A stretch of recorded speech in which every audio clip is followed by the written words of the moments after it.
బాపట్ల జిల్లా బాపట్ల పట్టణంలోని ఆపరేషన్ సింధూర్ విజయోత్సవ తిరంగా ర్యాలీ విజయవంతం. మాజీ సైనిక సంక్షేమ సంఘం రాష్ట్ర అధ్యక్షులు తాండ్ర సాంబశివరావు, ఆంధ్రప్రదేశ్ రాష్ట్ర మాజీ సైనిక సంక్షేమ సంఘం రాష్ట్ర అధ్యక్షులు తాండ్ర సాంబశివరావు గత 3 రోజులుగా ఆపరేషన్ సింధూర్ విజయోత్సవ తిరంగా ర్యాలీకి పిలుపునివ్వడం అందరికీ తెలిసిందే. కులమతాలకు, రాజకీయ పార్టీలకు అతీతంగా తరలి రావాలని గత 3 రోజులుగా ఆంధ్రప్రదేశ్ రాష్ట్ర మాజీ సైనిక సంక్షేమ సంఘం తరపున ఇస్తున్న పిలుపుకు అనూహ్య స్పందనతో బాపట్ల పట్టణం మొత్తం మువ్వన్నెల జెండాలతో ఒక సముద్రమే తరలి వచ్చిందా అనేంతగా జనసందోహంతో నిండిపోవటం భారతీయుల దేశభక్తికి నిదర్శనమని తాండ్ర సాంబశివరావు తెలియజేశారు. కేంద్ర ప్రభుత్వ ఆదేశాల మేరకు రాష్ట్ర ప్రభుత్వం తరపున ముఖ్యమంత్రి శ్రీ నారా చంద్రబాబు నాయుడు మరియు ఉప ముఖ్యమంత్రి శ్రీ పవన్ కళ్యాణ్లు కూడా తిరంగా ర్యాలీలకు ఆదేశాలు ఇవ్వటం శుభసూచకమని రాష్ట్ర మాజీ సైనిక సంక్షేమ సంఘం అధ్యక్షులు తాండ్ర సాంబశివరావు తెలిపారు. ఆంధ్రప్రదేశ్ రాష్ట్ర ప్రభుత్వం వారి సూచనల మేరకు బాపట్ల శాసనసభ్యులు శ్రీ వేగేశన్న నరేంద్ర వర్మ రాజు గారు కూడా మెండైన దేశభక్తితో చొరవ చూపారు.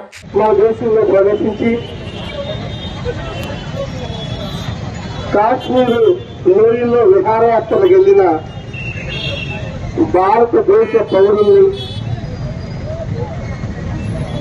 కొత్తగా పెళ్లయ్యి హనీమూన్ వెళ్ళిన జంటలు కూడా వదలకుండా 28 మంది ప్రాణాలు తీసిన పాకిస్తాన్ దేశానికి సంబంధించిన ఉగ్రవాదులు, పాకిస్తాన్ పెంచి పోషించిన ఉగ్రవాదులు, పాకిస్తాన్కి ఉగ్రవాదం అంటే వాళ్ళు నిరంతరం గోజులాగా ఉగ్రవాదమే నీళ్లు, ఉగ్రవాదమే అన్నం, ఉగ్రవాదమే సిద్ధాంతం, ఉగ్రవాదాన్ని పెంచి పోషిస్తేనే పాకిస్తాన్ బతుకుతుందన్నట్టుగా బకాసుడు వాళ్ళ నెత్తుల్లో వాళ్ళే చేపట్టుకుంటే బకాసుడు ఏమైపోయాడు, అదే విధంగా ఉగ్రవాదాన్ని భస్మాసుడు లాగా ఉగ్రవాదాన్ని పెంచి పోషించి తన నెత్తి మీద తనే చేతులు పెట్టుకున్న పాకిస్తాన్ ఈరోజు నరేంద్ర మోడీ గారి నాయకత్వంలో మన రక్షణ శాఖ మంత్రి రాజ్నాథ్ సింగ్ గారు సారథ్యంలో ఇండియన్ ఆర్మీ, అలాగే ఇండియన్ నేవల్, అలాగే డిఫెన్స్ కి సంబంధించి ఎయిర్ ఫోర్స్, ఈ త్రివిధ దళాలు ఏం చేద్దాం అనుకునే లోపు మనం కళ్ళు తెరిచి 3 రోజుల్లోనే పాకిస్తాన్ లో ఉన్న ఉగ్ర స్థావరాలన్నింటినీ ధ్వంసం చేసిన పరిస్థితి మనం చూసాం. ఇటువంటి దేశాన్ని మనందరం కూడా కలిసి కట్టుగా ఎదుర్కోవాలి అని అనుకుంటాం. కానీ మనందరం కలిసి కట్టుగా ఎదుర్కొంటే అసలు పాకిస్తాన్ పటంలోనే ఉండదు. మామూలుగా ఒక డిఫెన్స్ ఒక మూల పనిచేస్తేనే పాకిస్తాన్, అటువంటి ఇండియన్స్ అందరూ కూడా గట్టిగా కళ్ళెర చేస్తేనే పాకిస్తాన్ రగిలిపోతుంది. ప్రపంచంలోనే 5వ స్థానంలో ఉన్న మన దేశం ఎక్కడ, అక్కడ ఏ స్థానంలో లేని డెవలప్మెంటే లేని మత ఉన్మాదంతో కొట్టుకునే ఉగ్రవాద దేశం పాకిస్తాన్ ఎక్కడ? పాకిస్తాన్ లోనే అంతర్యుద్ధాలు, పాకిస్తానే బెలుస్తాన్ అనే ఒక రాష్ట్రం మేము మీతో కలిసి ఉన్నవని వాళ్ళలోనే వాళ్ళ ఒక వర్గం చీలి స్వతంత్రంగా ఒక రాష్ట్రాన్ని ప్రకటించుకునే పరిస్థితి ఈరోజు చూశాం.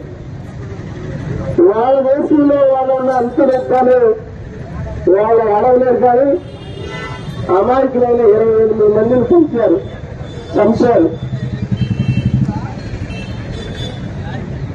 మనం సుమారుగా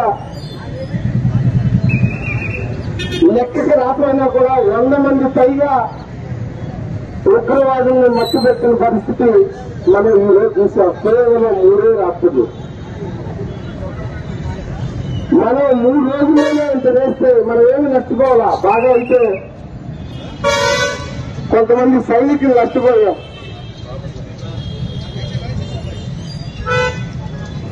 మన రాష్ట్రానికి సంబంధించి పవన్ కళ్యాణ్ గారి హీరోయిజాన్ని ఇష్టపడి జన సైనికుడిగా ఆయన అడుగుజాడల్లో నడవాలని కలలగని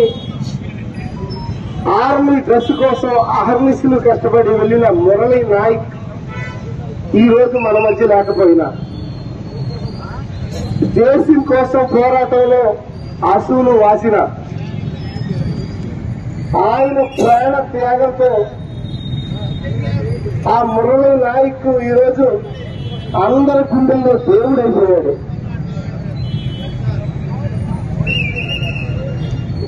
మన రాష్ట్రాన్ని, మన దేశాన్ని, మన ప్రజల్ని గౌరవించే మనందరం కూడా మన దేశాన్ని కాపాడుకోవాలా, మన రాష్ట్రాన్ని కాపాడుకోవాలా. కులం, మతం, పార్టీ, ఉద్యోగస్తులు, సర్వీస్ లో ఉన్నవాళ్ళు, అలాగే ఎంప్లాయీస్ అందరూ కూడా భరత మాత గుర్తు పెట్టలుగా ఈ రోజు మనం బాపట్లలో ఈ ముఖ్యంలో జెండాని కలిసికట్టుగా ఒక విజయోత్సవ ర్యాలీలాగా మనమందరం కలిసి సంగ్రహం భారతదేశానికి యువతే ఎంతో ముఖ్యం. ఇండియన్ ఆర్మీ కానీ, ఎయిర్ ఫోర్స్ కానీ, నేవీకి కానీ మేము ఎప్పుడు తోడుంటాం. అవసరమైతే మీ వెనకాల మేము డ్రెస్ చేసుకొచ్చి ఏ యుద్ధానికైనా సిద్ధమని తయారైన ఇన్వెన్షన్ చూస్తా ఉంటే అవసరమైతే మనం కూడా ఎక్కడైనా పాలు పంచుకోవాల్సిన పరిస్థితి ఏర్పడితే ఆ పరిస్థితి మనకు రాదు. ఏర్పడితే యుద్ధంలో చావటానికి నేనున్నానంటూ పట్టణంలో మనల్ని బయలుదేరటానికి ప్రతి రాష్ట్రంలోనూ మనకున్న భారతదేశంలో ఉన్న రాష్ట్రాలన్నింటిలోనూ సముద్ర కెరాటాల్లాగా ఎన్నికడుతూ ఉన్నారు. భారతదేశం కలుసుకుంటే పాకిస్తాన్ ప్రపంచ పటాల్లోనే మిగలకుండా పోయే పరిస్థితి. కానీ మనకి మన దేశంలో ఉన్న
भारत माता की